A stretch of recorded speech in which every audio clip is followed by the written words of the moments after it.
Hello, everybody. Scott Golden here with the WCW Saturday Night Review Series for the 11th of December, 1993. Pretty basic show here, a couple of weeks from the Starcade 93 event. I loved the first 6 months of 94 for a lot of reasons. The post Hogan era, though, not my idea of WCW. I pretend, or I prefer the WCW 88 to 94. If we're completely honest, I'm not.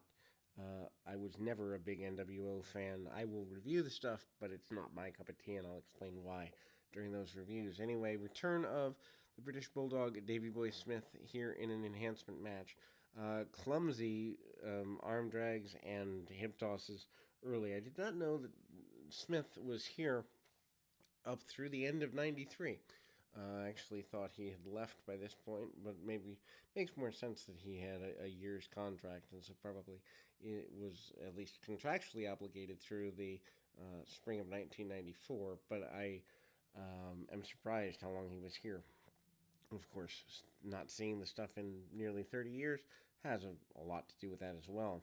Hanging suplex by Smith, and of course, then he goes for and executes um, the um,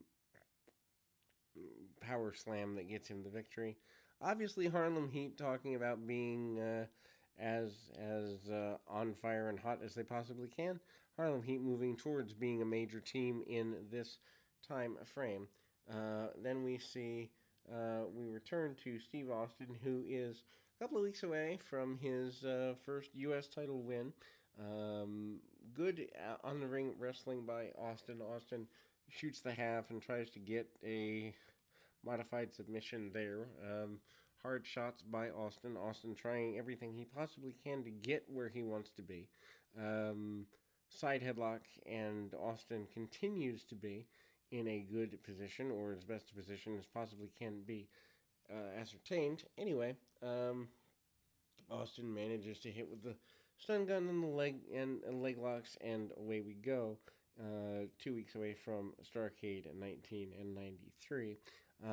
From there, we go to an amateur challenge series of videos, which is completely goofy.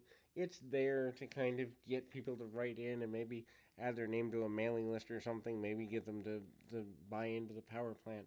Also, another thing I didn't remember all that much about was the Terry Taylor return. Taylor, part of um, a enhancement match here with a guy who stumbles over the top rope, tries to jump back in, and lands on his face here. Taylor with some arm drags, arm bars, and the like. Didn't know that he was around still wrestling in 1994.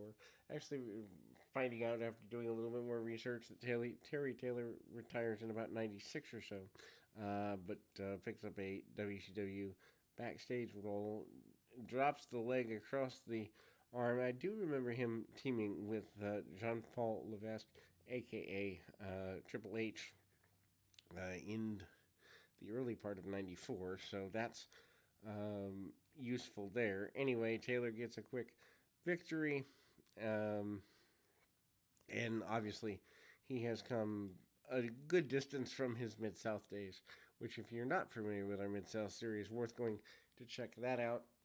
Return of Tex Slashinger and Shanghai Pierce. The Texans haven't been around nearly as much in the last little while. Maybe another change in booking has led to their return. Crucifix attempted pin by an enhancement talent, arm drags, and the like along the way there. Um, Working on the arms by the enhancement talent of then Tex Slashinger, who makes his way in post Shanghai Pierce. That's what's there. A couple of harder shots, and ultimately clothesline there. Ultimately by Tex, and you kind of got to get things going in a positive direction. Paul Roma talking about turning on the Horsemen, talking about being pretty, talking about being better than the Horsemen, talking about aligning eventually with Paul Roma. A pretty wonderful tag team is soon about. William Regal, aka Steven Regal, is here. Regal and Orndorff Orndorff are teaming. They have not decided to go with the um, Pretty Wonderful team as of yet. We then see Eric Watts in this match. I actually wonder why they didn't go further with Regal and Orndorff. Would have been an interesting run of a team. Uh, Watts, hooks on the attempted um, hammerlock, and Regal comes in, just masterfully rolls him around. If you've never seen William Regal or Steven Regal at his best, WCW work, at least for footage wise, is amazing. I haven't seen much of his UK work. Would actually love to see pre WCW Steven Regal, aka William Regal, work from the UK, but I'm not sure how much of it is available because I'm not sure how readily available their TV was, if at all. Anyway, Regal tries to take the benefit of Watts down. Watts stays in the ring for a good bit of time. Watts continues to kind of kick off, and Roma comes in with Watts as a tag team partner. Kind of talks about not necessarily wanting to be in the situation of being a horseman, as we've talked about before. Back elbow by Regal, who, kind of hangs out there. Attempted STF in the short run by Watts. Watts gets pulled to the outside by distractions from the assassin on the outside. We then move to another enhancement style match.